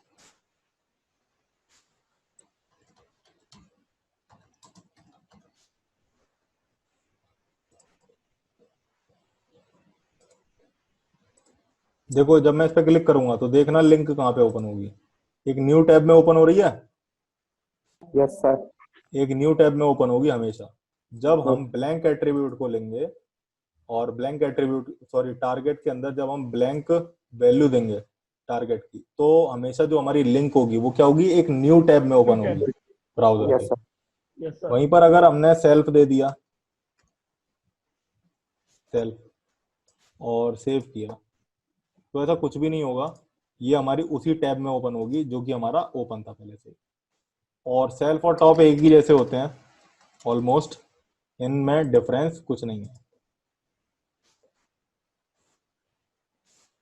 दिख रहा है ये उसी में ओपन है। Yes yes sir. सर। हाँ, तो अब जो हमारा जो पेरेंट है उसके बारे में हम आई फ्रेम में पढ़ेंगे, बट ये टारगेट एट्रीब्यूट में जो सबसे ज्यादा मोस्टली यूज्ड वैल्यू वो क्या है, ब्लैंक। ब्लैंक। ठीक है ना, जिसकी मदद से क्या होता है कि हमारी जो लिंक है वो वो अलग एक होता है। दूसरे टैब में ओपन होती है। ठीक है, यस सर। Yes sir. अब इसके बाद states of HTML link. HTML में जो लिंक्स होती हैं उनकी तीन अलग अलग तरीके की स्टेट्स होती हैं। एक होती है अनविजिटेड लिंक्स, एक होती है विजिटेड, और एक होती है एक्टिव लिंक। अनविजिटेड वो लिंक्स होती हैं जिनको हमने विजिट नहीं किया है, मतलब जिस पर हम क्लिक करके दूसरे पेज पे नहीं पहुंचे हैं, वो अनविजिटेड लिंक होती है। विजिटेड लिंक वो होती हैं जो कि हमने क्लिक कर दिया और हम दूसरे पेज पे जा चुके हैं। जैसे अभी तक मैंने क्या कर रहा था, मैंने यहाँ पर क्लिक किया, मैं सेकंड पेज पे पहुंच गया, तो ये एक विजिटेड लिंक बन गई। बट अगर मैंने सिर्फ और सिर्फ इसे देखा, इसे पे क्लिक करके दूसरे पेज पे नहीं पहुंचा, तो क्या होगी, ये अनविजिटेड लिंक होगी। Okay sir. Yes sir. इसके अलावा होती है एक एक्टिव लिंक। एक्टिव लिंक क्या होती है, जब मैं इस पे क्लिक कर रहा हूँ, तुम देखना ये जो रेड कलर आ रहा है ना, रेड कलर, ये इस समय Yes, sir. एक्टिव स्टेट में, ना ही तो ये विजिटेड है ना ही ये अनविजिटेड है, ये एक्टिव स्टेट में। अभी मैंने ओके क्लिक सर। कर दिया, ये विजिटेड हो गई। इन तीनों लिंक्स को पहचानने का एक सबसे सिंपल तरीका है कि जो अनविजिटेड लिंक होती है वो हमेशा ब्लू कलर में होगी, जो विजिटेड लिंक है वो हमेशा पर्पल कलर में होगी, और जो एक्टिव लिंक है वो हमेशा रेड कलर में होगी Red बाय color. डिफॉल्ट। ठीक है ना, Yes, sir. देखना जब एक्टिव लिंक का मैंने बताया ना रेड कलर में होती है, क्लिक करा मैं रेड कलर में। जो विजिटेड लिंक है वो मैंने बताया किसमें है, वो है पर्पल कलर में। Purple. तो देखना विजिटेड लिंक ये पर्पल कलर में तो आ रही है। इसके फॉन्ट साइज को मैं थोड़ा सा इंक्रीज कर देता हूँ, दिख रहा है ये पर्पल कलर में आ रही है। Yes, sir. हाँ, और एक होती है हमारी Unvisited. अनविजिटेड। अनविजिटेड वो होती है जो कि विजिट नहीं हुई हुई होती है। जैसे मैंने यहाँ पे दे दिया हैश एबीसी, इस तरीके का यूआरएल कभी क्लिक नहीं हुआ वेब पेज से, तो मैं अभी अगर सेव करूंगा तो हमारे पास क्या आएगा, यारा ब्लू कलर में। Yes, sir. जब मैं इस पे क्लिक कर दूंगा तो ये देख रहे हो पर्पल में हो गई, क्योंकि ये विजिट हो चुकी है। Okay clear sir. हुआ, Okay, sir. Topic Okay. Clear है ये वाला। Yes Yes, sir. sir. Types of HTML links, internal और एक्सटर्नल लिंकिंग। इंटरनल लिंकिंग कौन सी होती है, वो लिंक्स, वो प्रोसेस लिंक का, या फिर कह सकते हैं वो लिंक्स जो हमें सेम वेब पेज पे प्रोवाइड होती हैं, उसे क्या कहते हैं, इंटरनल लिंकिंग। जैसे मान लो कि ये वेब पेज है, ठीक है, अब मैंने क्या Yes, किया, sir. मैंने यहाँ पर ब्रेक्स दे दिए। कितने ब्रेक्स दे दिए, अब मैं चाहता हूँ जैसे ब्रेक चाहिए मेरे को 100 लाइन ब्रेक्स चाहिए अपने वेब पेज पे, तो क्या करूंगा, मैं बार बार बीआर लिखूंगा, नहीं। अगर मुझे 100 लाइन ब्रेक्स चाहिए एट अ टाइम, तो मैं मल्टीप्लाई कर दूंगा इसका 100 में, और एंटर प्रेस, वो टैब प्रेस कर दूंगा, तो मेरे पास 100 लाइन ब्रेक्स आ जाएंगे। आ गए। Yes, sir. अब मैं 100 लाइन ब्रेक्स के नीचे यहाँ पर लिख दूंगा एक पैराग्राफ।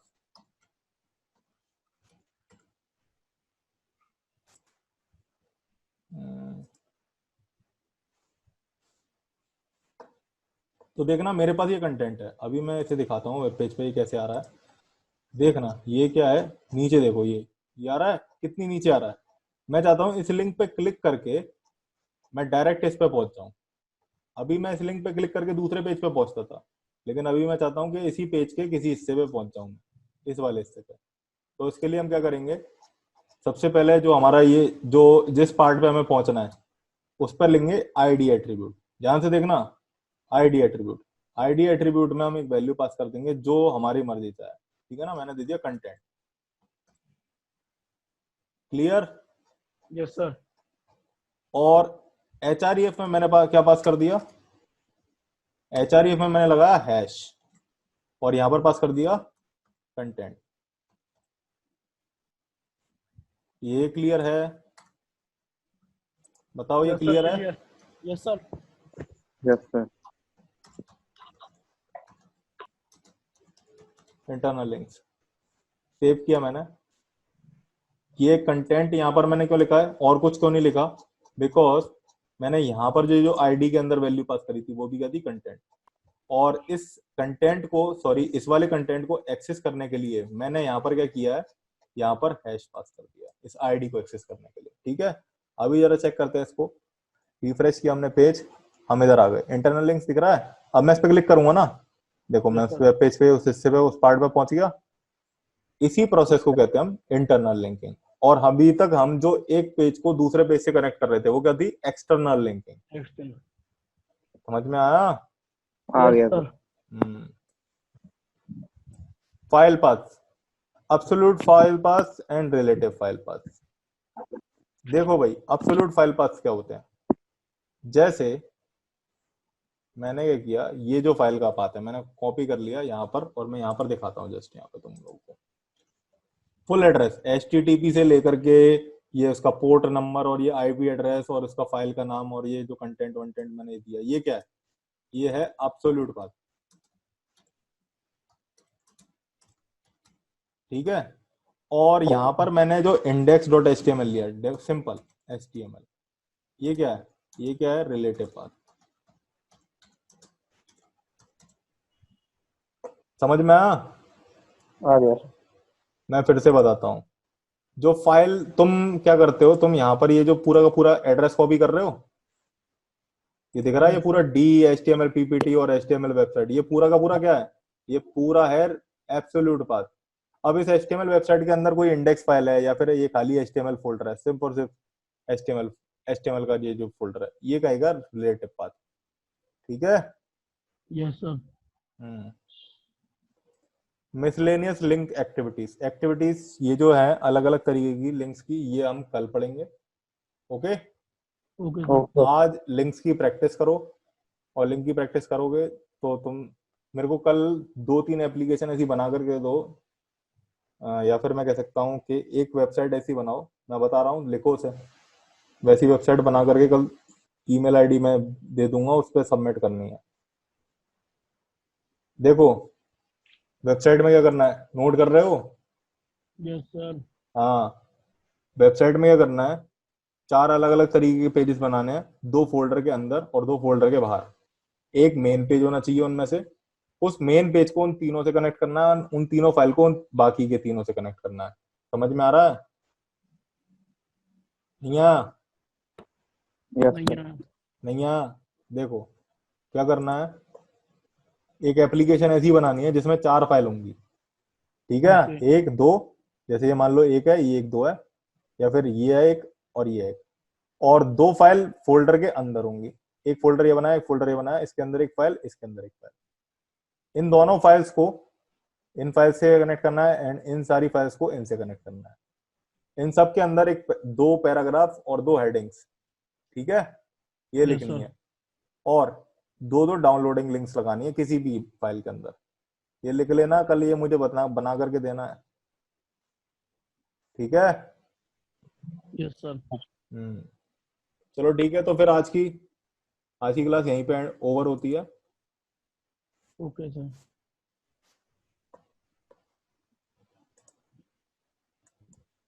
और कोई क्वेरी है तुम लोगों की? अभी तक तो नहीं है सर। अभी तक नहीं है? चलो अगर कोई क्वेरी हो तो मुझे बताना। Okay sir. ठीक है, ओके, चलो, okay, thank you sir. Okay, thank you. Okay.